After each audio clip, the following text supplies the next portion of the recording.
मुझे पहले लड़के की तस्वीर दिखाओ माँ, फिर मैं फ़ैसला करूँगी हाँ या ना का। माँ ने रीता की तरफ देखा। अच्छा, हम तुम्हारे लिए क्या कोई अच्छा लड़का नहीं देखेंगे? रीता गुस्सा से बोली। माँ, बस लड़का देखना है मुझे, उसकी तस्वीर मंगवा लो या लड़के को यहीं बुला लो। माँ ने डांटा। पागल है, शर्म नहीं आती? चल दफ़ा हो जाओ अपने कमरे में। बाबा भी आ गए। क्यों डांट रही हो मेरी बच्ची को? रीता बाबा के पास गई और जाकर कहने लगी, बाबा मुझे लड़का देखना है। बाबा ने मुस्कुराकर कहा, हाँ बेटी, तुम्हारी मर्जी से ही करेंगे शादी। कल मैं उसकी तस्वीर मंगवा लूँगा। लड़के का अपना होटल है, पढ़ा लिखा है, प्यारा है, लेकिन रीता को तो लड़का देखना था। लड़का तो प्यारा है। रीता ने हाँ कर दी। 10 दिनों में ही रीता की शादी हो गई। रीता का हमसफ़र सुशील अरेंज मैरिज थी। ना कभी मुलाकात हुई, ना कभी कोई बात, कभी एक दूसरे को मिले भी नहीं। ये ऐसा पवित्र रिश्ता होता है। दो अजनबी एक जान हो जाते हैं जो कभी ज़िंदगी में मिले भी ना हो। दो पल भर में एक दूसरे की जान बन जाते हैं। पहली रात थी। सुशील कमरे में आया, हाथ में आइसक्रीम पकड़ी हुई। रीता नज़रें झुकाए बैठी थी। आइसक्रीम तो रीता की फेवरेट थी। सुशील को नमस्ते की। सुशील पास बैठ गया। सुशील थोड़ा सा शर्माता भी था। आइसक्रीम खाते हुए बोला, जितने पैसे शादी पर खर्च किए, इतने की काश मैं आइसक्रीम खा लेता। रीता का घूंघट उठाकर बोला, आप खाओगे? पहले तो रीता ने शर्माते हुए मना कर दिया, फिर सुशील ने प्यार से कहा, खा लो, प्यार बढ़ेगा। रीता को आइसक्रीम दी और खुद भी खाने लगा। रीता सारी आइसक्रीम खा गई। सुशील ने जब पूछा, आइसक्रीम पूरी खत्म कर दी? रीता मुस्कुराने लगी। वो तो मैंने खा गई। सुशील भी मुस्कुराने लगा। बहुत कंजूस हो आप, पहले कहती नहीं खाती और अब देखो सारी की सारी खा गई हो। यह आइसक्रीम 50 की थी। रीता सुशील को पहली ही रात इतना तो समझ गई थी, सुशील दिल का बहुत अच्छा है। रात भर मोहब्बत भरी बातें होती रही। ज़िंदगी अपनी असल मंजिल की तरफ मुड़ गई थी। वक्त गुजरने लगा। रीता के भाई की शादी थी। रीता 4 महीने की प्रेग्नेंट थी। रीता ने सुशील से कहा, मुझे भाई की शादी में जाना है। सुशील ने रीता के पास बैठकर बोला, रीता, डॉक्टर ने आपको लंबी यात्रा करने से मना किया है, इसीलिए मैं कोई रिस्क नहीं लेना चाहता। मैं नहीं इजाज़त दे सकता शादी में जाने की। रीता को बहुत गुस्सा आया। सुशील, पागल हो गए हो क्या? मेरे भाई की शादी है और आप कह रहे हो कि नहीं जाना है? आप मुझे कार में बैठाकर आराम से छोड़कर आ जाएं। बस। सुशील ने रीता का हाथ पकड़ा।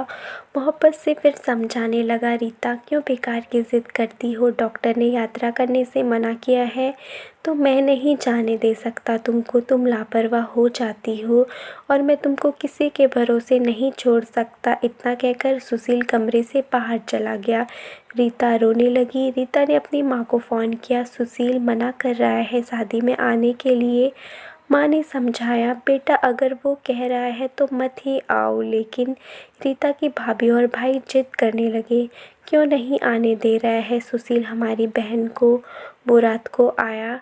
सुशील भी घर पर था। कहने लगा कि मेहंदी है, 3 ही बात है, अमृता को लेने आए हैं। सुशील ने रीता की तरफ देखा और रीता, मैंने क्या कहा था तुमसे? रीता ने नज़रें झुका ली, कमरे में चली गई उठकर। सुशील को गुस्सा तो बहुत आया, लेकिन उसने सब्र कर लिया।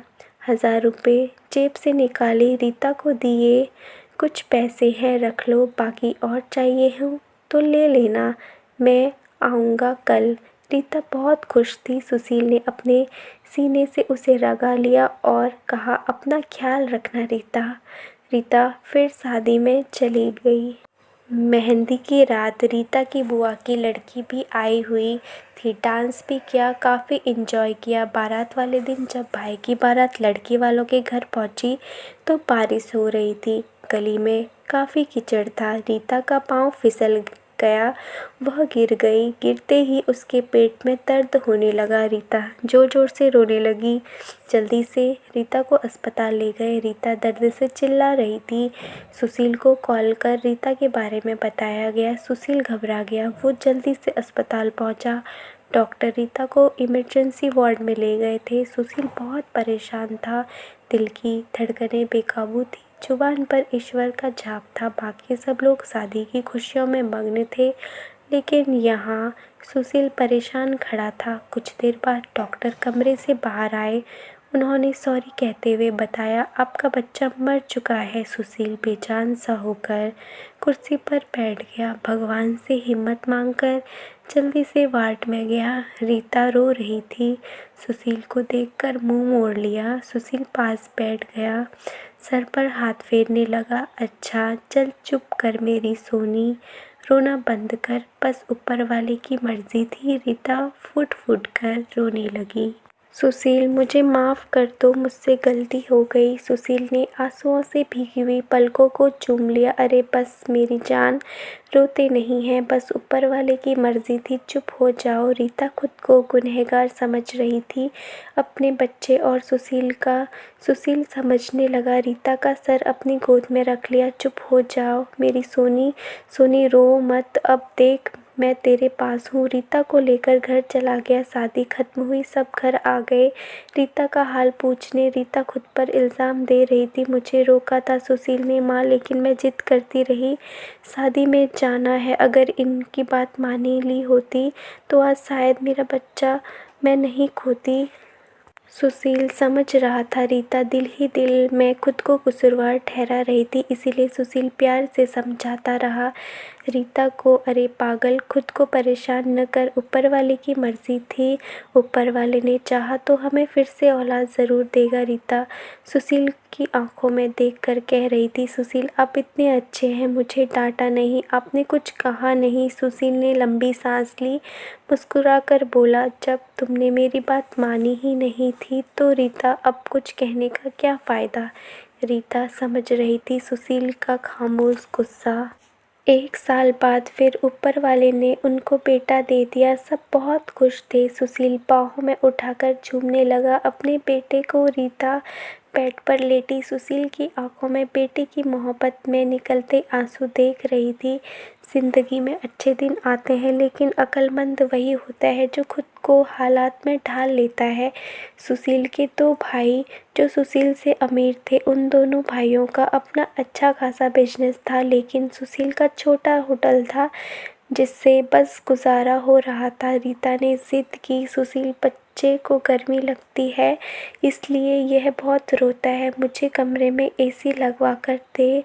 सुशील ने सिर पर हाथ रखा, अरे रीता पागल हो गई हो क्या, मेरे पास इतने पैसे नहीं एसी के लिए। रीता ने जिद की, मुझे एसी चाहिए बस कमरे में। सुशील अपने बेटे को सीने पर लिटाकर खेल रहा था उसके साथ।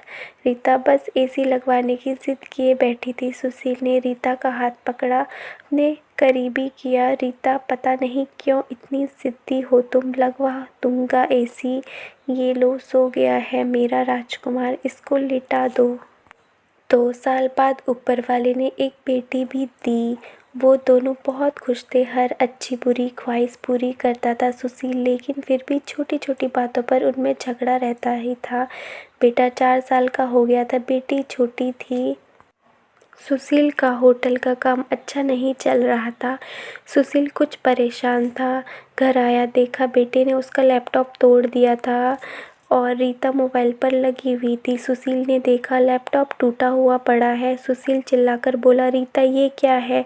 रीता ने देखा, ये आपके लाडले ने तोड़ा है। सुशील गुस्से में पहले ही था। रीता को गाली देकर बोला, तुम्हारा दिमाग काम नहीं करता, इसमें मेरा सारा डेटा था, तुम पागल हो क्या। जाओ खाना लेकर आओ। उठ जाओ, रीता गुस्से में बोली। सुशील मैं तुम्हारी नौकरानी नहीं हूँ, सारा दिन बच्चों को संभालो और फिर तुम मुझे गाली दो, सारा दिन इतना काम करो और कदर इतनी सी गाली दे रहे हो। रीता खाना लेकर आई। बैगन बने हुए थे। सुशील ने बैगन देखे, चिल्लाकर बोला, तुम्हारा दिमाग खराब है, तुमको कितनी बार समझाया है, मैं बैगन नहीं खाता। सुशील ने खाना उठाकर फेंक दिया, उठकर बाहर चला गया। इतने में बेटे ने कांच का गिलास तोड़ दिया जो हाथ पर लग गया। काफ़ी खून बहने लगा था हाथ में। रीता ने बेटे को एक दो थप्पड़ लगा दिए। बहुत तंग आ गई हूँ मैं अब तुम बाप बेटे से। बेटे को उठाकर कमरे में ले गई। रो रही थी, साथ ही उससे मैं बोल रही थी 5 साल हो गए हैं इस इंसान के साथ, बड़ी कदर ही नहीं है। बेटे के जख्म पर मरहम लगाने लगी। इतने में बेटी भूख से रोने लगी। बेटे को गोद में उठाया। इस इंसान की ऐसी हरकतें रही तो गुजारा मुश्किल हो जाएगा। रात भर सुशील गायब रहा। रीता ने भी फ़ोन करके ना पूछा। रीता ने अपनी माँ को बताया, सुशील आजकल ना खर्चा दे रहा है, ना अच्छे से बात करता है, गालियाँ देता है। माँ ने कहा, अच्छा हम करते हैं बात उससे। सुशील को महसूस हुआ उसने अच्छा नहीं किया रीता के साथ। आज घर जाकर रीता को सॉरी कहूँगा। घर आया, देखा घर में रीता के माँ बाप, चाचा सब आकर बैठे हुए थे। सुशील ने रीता की तरफ देखा। रीता खामोश रही। नमस्ते किया। इसके बाद बात तो शुरू हो गई। माँ चिल्लाकर बोली, क्यों बेटा तुम खर्चा नहीं देते हो रीता को, क्यों गालियाँ देते हो। सुशील को बहुत गुस्सा आया। घर की बात ही हम दोनों सुलझा लेते। सुशील ने गुस्से में कहा, इसको सब कुछ देता हूँ, ये बस तमाशा लगाना चाहती है।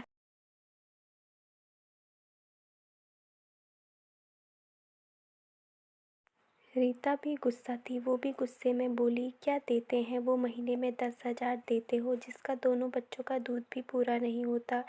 एहसान करते हो मुझ पर, तुम्हारे बच्चों पर खर्चा करती हूँ। बहस इतनी बढ़ गई कि सबके सामने सुशील ने रीता को थप्पड़ मार दिया। रीता की माँ को बर्दाश्त नहीं हुआ। वो अपनी बेटी को साथ ले गई। दोनों बच्चे भी साथ ले गई। सुशील ने भी न रोका उन्हें। रीता नाराज होकर चली गई। रीता को थप्पड़ ज़्यादा जोर का लगा था, निशान बन गया था चेहरे पर। माँ भी रोने लगी। न जाने पहले भी कितना जुल्म करता होगा मेरी बेटी पर, कमी। सुशील पहले से ही अपने होटल की वजह से परेशान था, काम न होने की वजह से, और अब परेशानी बन गई थी। रीता मायके में थी, सुशील यहाँ था। घर में परेशान था। हालात इतने ख़राब हो गए सुशील को अपना होटल बेचना पड़ा। 2 महीने गुजर गए। दोनों ने एक दूसरे से बात तक न की। दोनों गुस्से में थे। सुशील कहता, खुद गई है खुद वापस आए। रीता की अकड़ थी, मनाने आएगा तो जाऊंगी। दिन गुजरते गए। 8 महीने गुजर गए। कोई बातचीत नहीं हुई। सुशील के एक दोस्त ने सुशील से कहा, विदेश जाना है तो बताओ, मेरे पास एक ही वीज़ा है। हालात काफ़ी बुरे थे। सुशील विदेश चला गया। नंबर बंद हो गया। 1 साल गुजर गया। दोनों ने कोई बात नहीं की एक दूसरे के साथ। रीता भाई से खर्चा लेती, बच्चों के दूध का या फिर दूसरी ज़रूरी सामान का। भाई कब तक कर सकते थे खर्चा, उनके भी अपने बच्चे थे। कभी रीता के बच्चे कोई नुकसान कर देते, कोई चीज़ तोड़ देते तो रीता की भाभी हज़ारों बातें करती, ताने देती थी। रीता चुपचाप सुन लेती थी। क्या करती है आखिर, किसी को कुछ बताती भी न थी। दीपावली का दिन था। रीता ने भाई से कहा, पैसे दे दो, बच्चों को शॉपिंग करवानी है। भाभी पास से बोली, बहन साफ सी बात है, हमारे पास फालतू के पैसे नहीं है। उसी इंसान के साथ गुजारा, नहीं तो तलाक लेकर किसी दूसरे से शादी कर लो, जाओ यहाँ से। रीता उस दिन बहुत रोई थी। उसने एहसास होने लगा था, सुशील तो मेरे सर का ताज है। सुशील दुबई में बच्चों को याद कर बहुत रोता था। रीता पागल, बात कुछ भी नहीं, और तूने ये क्या कर दिया। उधर रीता के भाई ने रीता के लिए एक आदमी देखा जिसकी पत्नी की मृत्यु हो चुकी थी, 4 बच्चे थे। उसके भाई ने रीता से कहा, बस सुशील से तलाक ले लो, इस आदमी से शादी करके घर बसा लो अपना। रीता की आंखें भीग गई आंसुओं से। जल्दी से मोबाइल निकाला, सुशील को फ़ोन लगाया। नंबर बंद आ रहा था। रीता रोने लगी, मुझे सुशील के पास ही जाना है, मुझे कोई शादी नहीं करनी है किसी से। उधर सुशील का भी दिल तड़पा। उसे सोचा, मेरी रीता तो मासूम थी, थोड़े से गुस्से पर नाराज हो जाती है ना, खुद ही माफ़ी मांग लूँगा अपनी जान से। वो टिकट करवाकर हिंदुस्तान वापस आ गया। रीता रो रो कर भगवान से अपने पापों, अपनी गलती की माफ़ी मांग रही थी। ऊपर वाले मुझे माफ़ कर दे, मुझे मेरा सुशील वापस कर दे। रात भर रोती रही। सुबह बेटे को नाश्ता करवा रही थी कि दरवाजे पर घंटी बजी। भाभी ने दरवाज़ा खोला, सामने देखा सुशील खड़ा था। रीता की नज़र पड़ी सुशील पर, हाथ से दूध का कप छूट गया। नंगे पांव दौड़ते हुए जाकर सुशील के सीने से जा लगी, चीख चीख कर रोने लगी। सुशील, मैं बहुत प्यार करती हूँ तुमसे। सुशील के पाँव पकड़ लिए। माफ़ कर दो सुशील। सुशील ने रीता का माथा चूमा, आंसू साफ किए। तुम भी माफ़ कर दो मेरी जान, मैंने गुस्से में ज़्यादा बोल दिया था। बच्चों को सीने से लगाया। सुशील प्यार करने लगा। रीता के भाई और भाभी की आंखों में आंखें डालकर गर्व से बोली, मेरा परमेश्वर, मेरा हमसफ़र है मेरे पास। आप लोग का बहुत बहुत धन्यवाद। वो सुशील के साथ घर वापस आ गई। दोनों खुशी से सब बातें भूलकर जीने लगे। लेकिन वो इस समाज को इतना बता गए, जज्बात में जुदा हो जाना बहुत आसान है, लेकिन जुदा होकर जीना बहुत मुश्किल है। जो धर्म एक हमसफ़र महसूस कर सकता है, वो कोई और नहीं समझ सकता। गलत फैसला लेकर ज़िंदगी बर्बाद ना करें। ये सब वक्त के साथ बदल जाता है। हाँ, अगर नहीं बदलता तो हम सफ़र।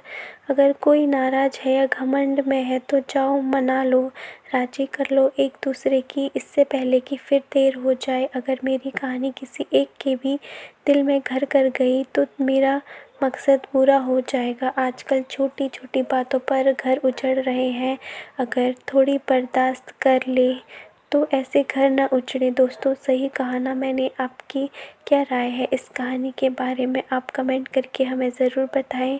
ऐसे ही और अमेजिंग कहानियाँ पढ़ने के लिए मेरे चैनल को लाइक एंड सब्सक्राइब ज़रूर करें, जिससे कि ऐसी ही अच्छी प्यारी प्यारी स्टोरी मैं आप लोग के लिए लेकर आते रहूं। मिलते हैं कल एक नई स्टोरी के साथ। तब तक के लिए बाय बाय, टेक केयर।